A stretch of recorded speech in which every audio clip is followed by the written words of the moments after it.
Teresa was by his feet, squeezing his right ankle with her hand. Why, Tom? Why would you do that? Because he didn't have the strength to concentrate. Newt yelled for the grief serum. A minute later, Thomas felt a pinprick on his arm. Warmth spread from that point throughout his body, calming him, lessening the pain. But the world still seemed to be collapsing in on itself, and he knew it would all be gone from him in just a few seconds. The room spun, colors morphing into each other, churning faster and faster. It took all of his effort, but he had said one last thing before the darkness took him for good. Don't worry, he whispered, hoping they could hear him. I did it on purpose. Chapter 47. Thomas had no concept of time as he went through the changing. It started much like his first memory of the box, dark and cold, but this time he had no sensation of anything touching his feet or body.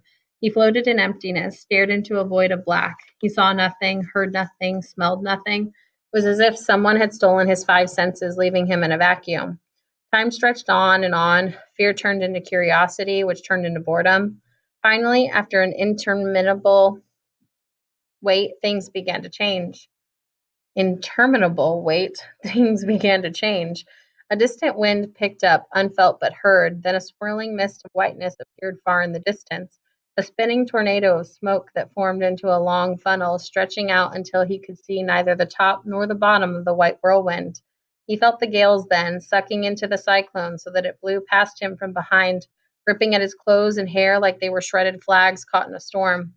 The tower of thick mist began to move toward him, or he was moving toward it, he couldn't tell, increasing its speed at an alarming rate. Where seconds before he'd been able to see the distinct form of the funnel, he could now only see a flat expanse of white. And then it consumed him. He felt his mind taken by the mist, felt memories flood into his thoughts. Everything else turned into pain. Chapter 48. Thomas. The voice was distant, warbled like an echo in a long tunnel. Thomas, can you hear me? He didn't want to answer. His mind had shut down when it could no longer take the pain. He feared it would all return if he allowed himself back into consciousness. He sensed light on the other side of his eyelids, but he knew it would be unbearable to open them. He did nothing. Thomas, it's Chuck. Are you okay? Please don't die, dude.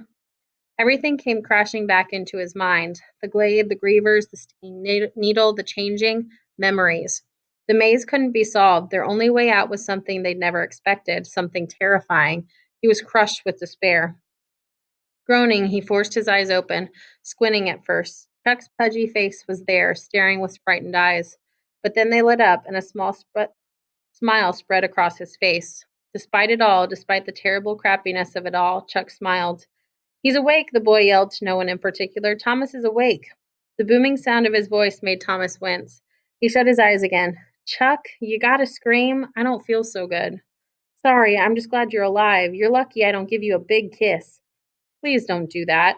Thomas opened his eyes again and forced himself to sit up in the bed in which he lay, pushing his back against the wall and stretching out his legs. Soreness ate at his joints and muscles.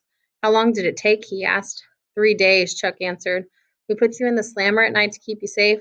Brought you back here during the days. Thought you were dead for sure about 30 times since you started, but check you out. You look brand new. Thomas could only imagine how non-great he looked. Did the grievers come? Chuck's jubilation visibly crashed to the ground as his eyes sank down toward the floor. Yeah, they got Zart and a couple others. One a night. Minho and the runners have scoured the maze, trying to find an exit or some use for that stupid code you guys came up with, but nothing. Why do you think the grievers are only taking one shank at a time? Thomas's stomach turned sour. He knew the exact answer to that question, and some others now, enough to know that sometimes knowing sucked. Get Newt and Albie, he finally said in answer. Tell them we need to have a gathering, soon as possible. Serious? Thomas let out a sigh. Chuck, I just went through the changing. Do you think I'm serious? Without a word, Chuck jumped up and ran out of the room, his calls for Newt fading the farther he went. Thomas closed his eyes and rested his head against the wall. Then he called out to her with his mind. Teresa? She didn't answer at first, but then her voice popped into his thoughts as clearly as if she were sitting next to him. That was really stupid, Tom. Really, really stupid. Had to do it, he answered. Pretty much hated you the last couple days. You should have seen yourself. Your skin, your veins. You hated me? He was thrilled she'd cared so much about him. She paused. That's just my way of saying I would have killed you if you died. Thomas felt a burst of warmth in his chest, reached up and actually touched it, surprised at himself. Well, thanks, I guess. So how much do you remember? He paused. Enough. What you said about the two of us and what we did to them, it was true? We did some bad things, Teresa. He sensed frustration from her, like she had a million questions and no idea where to start. Did you learn anything to help us get out of here? She asked, as if she didn't want to know what part she'd had in all of this. A purpose for the code? Thomas paused, not really wanting to talk about it yet. Not before he really gathered his thoughts. Their only chance for escape might be a death wish. Maybe, he finally said, but it won't be easy. We need a gathering. I'll ask for you to be there. I don't have the energy to say it all twice. Neither one of them said anything for a while, a sense of hopelessness wafting between their minds. Teresa? Yeah? The maze can't be solved. She paused for a long time before answering. I think we all knew that now. Thomas hated the pain in her voice. He could feel it in his mind. Don't worry, the creators meant for us to escape, though. I have a plan. He wanted to give her some hope, no matter how scarce. Oh, really? Yeah, it's terrible, and some of us might die. Sound promising? Big time. What is it? We have to. Before he could finish, Newt walked into the room, cutting him off. I'll tell you later, Thomas quickly finished. Hurry, she said, then was gone. Newt had walked over to the bed and sat down next to him. Tommy, you barely look sick. Thomas nodded. I feel a little queasy, but other than that, I'm fine. Thought it'd be a lot worse. Newt shook his head, his face a mixture of anger and awe. What you did was half brave and half bloody stupid. Seems like you're pretty good at that. He paused, shook his head. I know why you did it. What memories came back? Anything that'll help? We need to have a gathering, Thomas said, shifting his legs to get more comfortable. Surprisingly, he didn't feel much pain, just wooziness.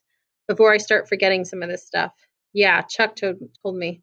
We'll do it. But why? What'd you figure out? It's a test, Newt. The whole thing's a test. Newt nodded. Like an experiment? Thomas shook his head. No, you don't get it. They're weeding us out, seeing if we'll give up, finding the best of us, throwing variables at us, trying to make us quit, testing our ability to hope and fight. Sending Teresa here and shutting everything down was only the last part. One more final analysis. Now it's time for the last test to escape. Newt's brow crinkled in confusion. What do you mean? You know a way out? Yeah, call the gathering. Now.